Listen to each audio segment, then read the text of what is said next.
Ako'y naniniwala na nagkakaisa ang mga Duterte senatorial candidates sa layuning ito laban sa korupsyon. Hindi man ako makasama sa araw-araw na pangangampanya dahil sa kalagayan ko ngayon, sama-sama tayo at ayusin natin ang Pilipinas.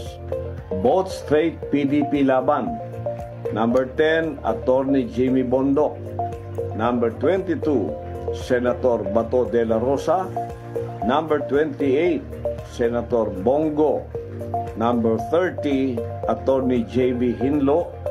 Number 34, Attorney Raul Lambino. Number 38, Congressman Rodante Marcoleta. Number 56, Attorney Vic Rodriguez.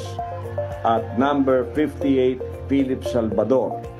At ang inyong lingkod, Pastor Apollo Sikibuloy, number 53 sa balota. Maraming salamat po para sa Diyos at Pilipinas nating mahal.